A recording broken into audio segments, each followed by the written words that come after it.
তো students welcome to another video of learning English. আর আজকে আমাদের টপিক হলো প্রসেসিং রাইটিং, যেটা হলো অমলেট প্রিপারেশন। অর্থাৎ আজকের ভিডিওতে আমি তোমাদেরকে খুব ভালোভাবে এবং সুন্দরভাবে বুঝিয়ে দেবো যে কী করে অমলেট প্রিপারেশন নিয়ে প্রসেসিং রাইটিং লিখতে হয়। তোমাদের আরও একটা কথা আমি এখন জানিয়ে রাখতে চাই, যদি তোমরা প্রিপারেশন রাইটিং অথবা প্রসেসিং রাইটিং কীভাবে লিখতে হয় না জেনে থাকো, তো উপরে আই বাটনে অথবা ডেসক্রিপশানে আমি একটা অরেঞ্জ জুস প্রিপারেশনের লিঙ্ক দিয়ে দেবো। সেই ভিডিওটা দেখলে তোমরা খুব ভালোভাবে জেনে যাবে যে কিভাবে লিঙ্কারের সাহায্যে এবং কোন ভয়েস বা কোন টেন্স ব্যবহার করে প্রসেসিং রাইটিংটা লিখতে পারবে। তো দেখো, প্রিপারেশন লেখার জন্য তোমাদের প্রথমেই দিতে হবে একটা সুন্দর হেডিং বা টাইটেল দিতে হবে। তো এখানে আমরা কি দিতে পারি, যেহেতু অমলেট প্রস্তুত করছি, অমলেট তৈরি করছি, তো আমরা লিখব মেকিং অ্যান অমলেট। ঠিক আছে, তো আমরা দেব making an omelette, making an omelette. Okay, এটা দিলাম আমরা হেডিং। এই অমলেট বানারটা কিন্তু এক এক জায়গায় এক এক রকম থাকে। অনেক সময় OMELET থাকে অথবা OMELET থাকে, তোমরা যেটা খুশি একটা দিতে পারো। ঠিক আছে, এটা লেখার পর তোমরা যদি আমার ওই আগের ভিডিওটা দেখে থাকো তো অবশ্যই জানো যে প্রথমে কিন্তু কিছু ইন্ট্রোডাক্টরি লাইন দিতে হয়। ইন্ট্রোডাক্টরি লাইন বলতে কি, যেটার সাহায্যে যে জিনিসটা আমরা প্রস্তুত করছি সেই সম্বন্ধে দু একটা কথা বলা, একটা কিংবা দুটো লাইনের মধ্যে সেটাকে আমাদেরকে লিখতে হয়। তো অমলেট কী জিনিস সেটাকে নিজেকে প্রশ্ন করলেই দেখবে তুমি বুঝতে পারবে সেটা আসলে আমরা কি লিখবো সেন্টেন্সটা, যে অমলেট কি, এটা একটা সুন্দর এবং খুব টেস্টি কিন্তু ফাস্ট ফুড। ঠিক আছে, তো সেই লাইনটা লিখবো যে কি না omelette, omelette is a good and tasty fast food. ঠিক আছে, এরকম একটা ইন্ট্রোডাক্টরি লাইন তোমরা লিখবে। তোমরা চাইলে কিন্তু দুটোও লিখতে পারো। দেখো, আমি আরও একটা সেন্টেন্স লিখছি অমলেট সম্বন্ধে। এটা কি না, ইট ইজ এ গুড লিখতে পারি, অথবা তোমরা এখানে যেতে পারো হেলদি, গুড অথবা হেলদি ব্রেকফাস্ট, যেহেতু আমরা ব্রেকফাস্টেই কিন্তু সাধারণত অমলেটটা খেয়ে থাকি। তো এই ধরনের দুটো সেন্টেন্স কিন্তু আমি ইন্ট্রোডাক্টরি লাইন হিসাবে এখানে লিখলাম। এবারে একটা কম্পালসারি সেন্টেন্স আমরা লিখব। কম্পালসারি সেন্টেন্স কেন বলছি, কারণ প্রত্যেক প্রিপারেশন বা প্রত্যেক প্রসেসিং রাইটিংয়ের ক্ষেত্রে এই লাইনটা আমরা লিখতে পারি যে এই জিনিসটা কয়েকটা ধাপের মধ্যে দিয়ে তৈরি করা হয়। দেখো, সেটা লেখার জন্য আমরা লিখব ইট ইজ, এটা কি করা হয় না, প্রস্তুত করা হয়। আর এখানে আমি বলে রাখি যে প্রত্যেকটা সেন্টেন্স কিন্তু আমাদেরকে প্যাসিভ ভয়েসে লিখতে হয়, অর্থাৎ প্রথমে অবজেক্ট বসে, কি দিয়ে প্রশ্ন করলে যেটা পাবো সেটা প্রথমে বসে, তারপরে ইজ অথবা আর। ঠিক আছে, সাবজেক্ট যদি প্লুরাল হয় তখন আর, যদি সিঙ্গুলার হয় তো ইজ বসাবো, এবং তারপর ভার্বের থার্ড ফর্ম বসাবো, এবং যদি বাকি কিছু অংশ থাকে তো সেটা লিখবো। তো কি লিখছি না, এটা প্রস্তুত করা হয় কয়েকটা ধাপের মাধ্যমে। তো লিখবো it is prepared. Okay, prepared মানে প্রস্তুত করা, ইট ইজ প্রিপেয়ার্ড। কীভাবে প্রস্তুত করা হয় না, থ্রু, মধ্যে দিয়ে, কিসের মধ্যে দিয়ে বা কিসের মাধ্যমে, কয়েকটা সহজ ধাপের মাধ্যমে, থ্রু সাম সিম্পল স্টেজেস। সিম্পল স্টেজেস লিখতে পারি অথবা সিম্পল স্টেপস লিখতে পারি। ঠিক আছে, দুটোই কিন্তু ঠিক হবে। তো এই পর্যন্ত লেখার পর এবারে আমাদেরকে চলে আসতে হবে পয়েন্টে। দেখো, পয়েন্টে প্রথমে লেখা রয়েছে cutting onion chilli ginger into pieces, মানে প্রথমে আমাদের পেঁয়াজ লঙ্কা এবং আদা কুচি কুচি করে কেটে নিতে বলছে। তো প্রথম সেন্টেন্স লেখার আগে যেমনটা আমি প্রত্যেক প্রিপারেশন ভিডিওতে বলে থাকি যে প্রথমে কিছু কিছু আমাদের লিঙ্কার যোগ করতে হয়। তো এখানেও আমরা প্রথমে যে লিঙ্কারটা দেবো প্রথম সেন্টেন্সে এই লিঙ্কারটাই দিতে হয়, সেটা হলো অ্যাট ফার্স্ট, মানে প্রথমে অ্যাট ফার্স্ট লিখে কমা দেবো। এবার অ্যাট ফার্স্টের পরে কী করছি না, কি কাটছি, দেখো কি দিয়ে সবসময় প্রশ্ন করব। তো অনিয়ন চিলি আর জিঞ্জার এটা কাটছি প্রথমে, তো সেটাই লিখবো। প্রথমে লিখবো onion comma chilli and ginger. Ginger মানে আদা, অনেকে গিঙ্গারও বলে, এটা কিন্তু জিঞ্জার। কি করা হবে না, এটাকে কেটে নেওয়া হবে। তো যেহেতু অনেকগুলো সেজন্য আমরা এখানে হেল্পিং ভার্ব ব্যবহার করব আর কাট। এখানে কি ছিল, কাটিং ছিল, একদমই কাটিং ব্যবহার করা যাবে না, কোনো কিছুই ব্যবহার করা যাবে না, শুধুমাত্র ভার্বের থার্ড ফর্ম ছাড়া। যেহেতু কাটের তিনটে ফর্মই এক, সেজন্য কাট লিখছি, সবকটা প্যাসিভ ভয়েসে লিখতে হয়।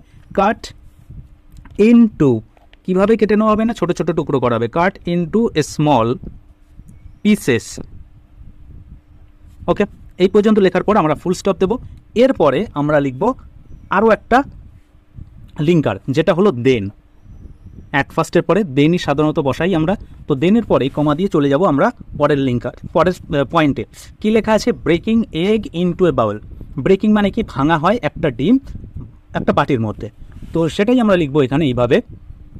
দেন হবে তো একটা ডিম অ্যান, যেহেতু ভাওয়েল এগ সেই জন্য অ্যান বসালাম, অ্যান এগ ইজ দিয়েছি, যেহেতু এগ সিঙ্গুলার সেই জন্য ইজ প্যাসিভ ভয়েসে লিখতে হয়। ব্রোকেন থার্ড ফর্ম, কোথায় ভেঙে নেওয়া হবে না ইন টু এ বাউল। ওকে, এ পর্যন্ত ফুল স্টপ দেব। এরপরে আমরা পরের লিঙ্কার নেব। তো লিঙ্কার দেখো, লিঙ্কার এক হয় প্রথমে বসানো যায় সেন্টেন্সের, যেমন দেন বসিয়েছি, অ্যাট ফার্স্ট বসিয়েছি। অনেক সময় কি হয়, এই যে ভার্ব থাকে হেল্পিং ভার্ব, তারপরেও কিন্তু বসানো যায়। তো বারবার যেহেতু একই রকম শুনতে না লাগে সেই জন্য আমরা এটা হেল্পিং ভার্বের পরে লিঙ্কারটা বসাচ্ছি।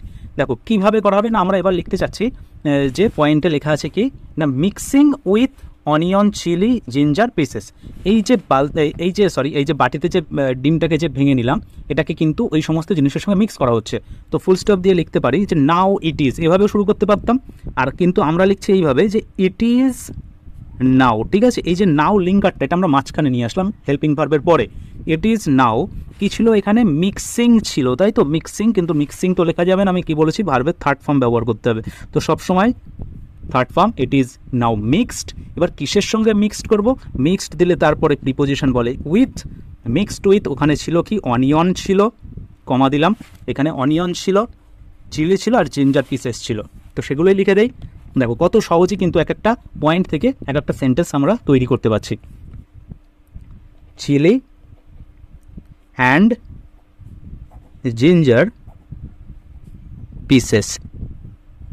ওকে, এখানে ফুল স্টপ দেবে। এরপরে দেখো কি লেখা রয়েছে, এরপরে এসে অ্যাডিং সল্ট, কি করা হচ্ছে না নুন যোগ করা হচ্ছে, তাই তো। তো এরপরে দেখো আমরা সেন্টেন্সে ফুল স্টপ না দিয়েও কিন্তু এখানে আমরা অ্যান্ড দিয়ে পরের সেন্টেন্সটা যুক্ত করতে পারি, তাতে সেন্টেন্সটা আরও শুনতে ভালো লাগবে। অ্যান্ড কি যোগ করা হচ্ছে না, সামান্য পরিমাণ নুন যোগ করা হচ্ছে। তো সামান্য পরিমাণ যখন আনকাউন্টেবলে হয় সামান্য পরিমাণ, তখন এ লিটিল লিখতে হয়। তো a little salt, a little salt, salt যেহেতু গোনা যায় না সেই কারণে আমরা এখানে বসাবো is. A little salt is added, is যেহেতু অ্যাডিং সল্ট ছিল তো লিখলাম ইজ অ্যাডেড। ঠিক আছে, is added to the mixture দিতে পারি, ঠিক আছে, কোনো অসুবিধা নেই, সেটাও আমরা দিতে পারি, আমরা দিলাম না এখানে। কোথায় যোগ করা হবে যেহেতু সেটা আমরা আগের সেন্টেন্সে বলেই দিয়েছি, ওই মিক্স করছি কার সঙ্গে, চিলির সঙ্গে, জিঞ্জারের সঙ্গে, পিসের সঙ্গে, আর তার সঙ্গে নুনও কিছু যোগ করছি। ফুল স্টপ দিয়ে এরপরে আমরা লিঙ্কার দেবো। এরপরে আমি লিঙ্কার দিলাম নেক্সট। দেখো লিঙ্কার নিয়ে তোমাদের যদি কোনো কনফিউশন থেকে থাকে, তোমরা এর আগে যে বললাম যে আই বাটনে অথবা ডিসক্রিপশনে যে ভিডিও লিঙ্কটা আমি দিয়ে দিয়েছি অরেঞ্জ জুস প্রিপারেশন, সেটা দেখলে কিন্তু 100% তোমাদের এই প্রিপারেশান নিয়ে আর কোনো সমস্যা থাকবে না। তো দেখো নেক্সট দিয়ে আমরা চলে যাবো এবারে পয়েন্টে। কী লেখা দিয়েছে, পয়েন্টে দিয়েছে অ্যাডিং সল্ট তোমাদের হয়ে গেল। এরপরে লেখা রয়েছে স্টিয়ারিং। স্টিয়ারিং মানে কি, সেটাকে ভালোভাবে নাড়াতে হবে, কোনটা, ওই মিক্সচারটাকে। তো নেক্সটের পরে আমরা কী লিখবো, যে কী নাড়াচ্ছি না দ্য মিক্সচারটা। তো নেক্সটের পরে লিখবো দ্য মিক্সচার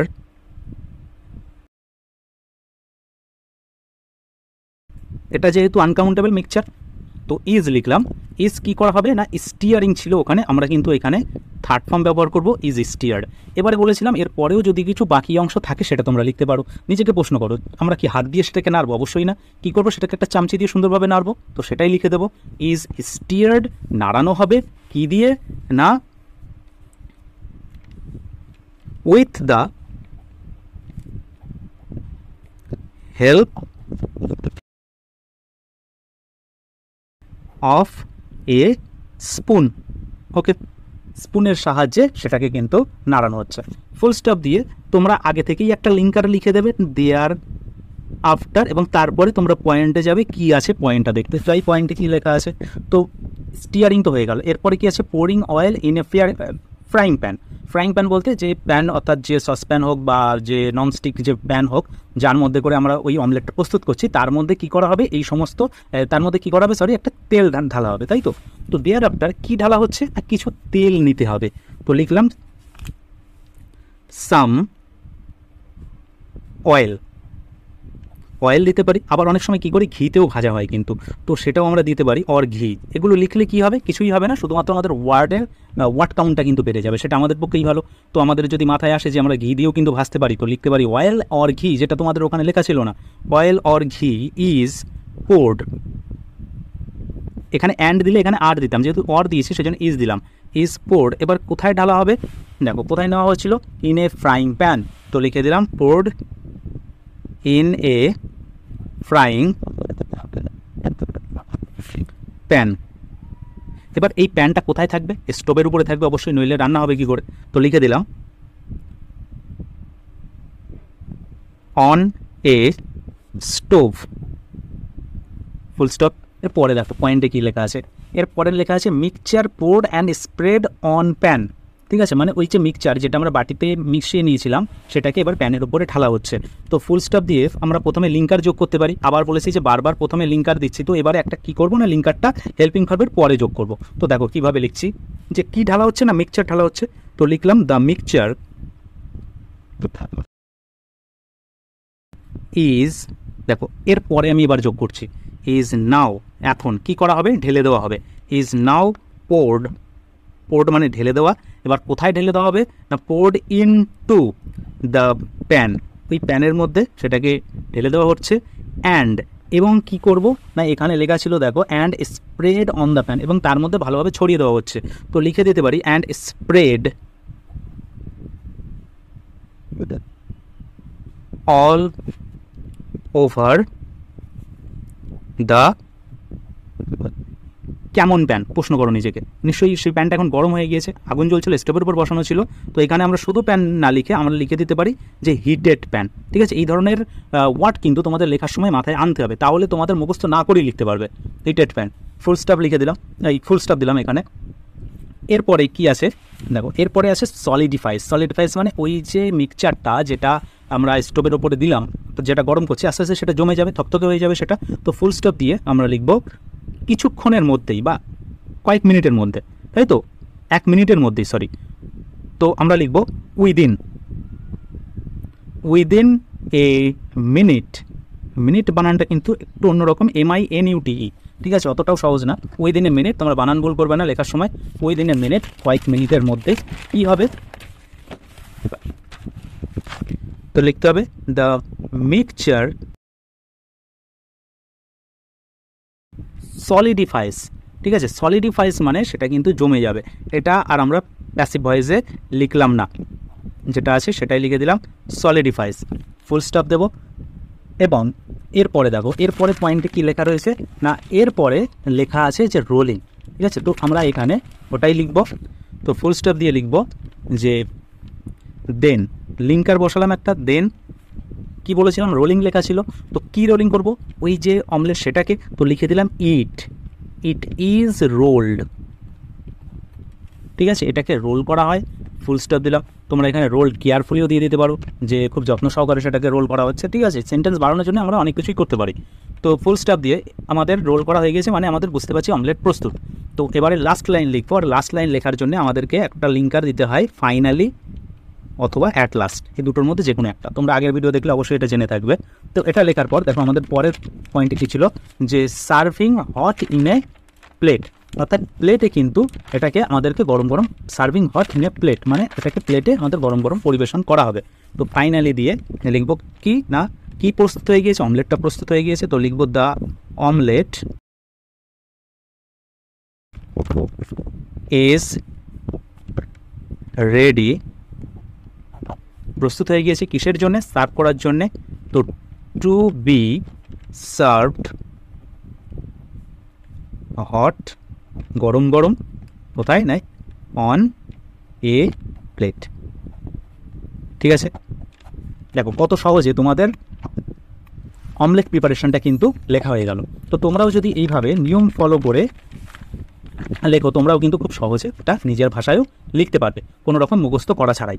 তো এই ছিল তোমাদের আজকের টপিক, যেটা আমি তোমাদেরকে খুব ভালোভাবে ডিটেলসে কীভাবে লিখতে হবে পুরোপুরি জানিয়ে দিলাম, পুরোপুরি বুঝিয়েও দিলাম, এবং মানে সহ তোমাদেরকে লিখিয়ে দিলাম। তোমরা এগুলো স্ক্রিনশট নিয়ে খাতায় ভালোভাবে বুঝে লিখে কিন্তু মুখস্থ করতে পারো, কারণ এই ধরনের প্রিপারেশান কিন্তু বহুবার পরীক্ষায় কিন্তু এসে থাকে, এবং তোমরা ঠিকভাবে লিখতে না জানার জন্যে লিখে আসতে পারো না। ঠিক আছে, তো আজকের ভিডিও এখানেই শেষ করছি। যদি চ্যানেলে নতুন এসে থাকো, চ্যানেলে সাবস্ক্রাইব করো, এবং ভিডিওটাতে লাইক দিয়ে তোমাদের বন্ধুদের কাছে শেয়ারও করতে পারো, যাতে তারা এই ধরনের প্রিপারেশান ভিডিও কিভাবে লিখতে হয় তারাও যাতে জেনে যেতে পারে। তো জানতে থাকো, শিখতে থাকো, এবং দেখতে থাকো লার্নিং ইংলিশ।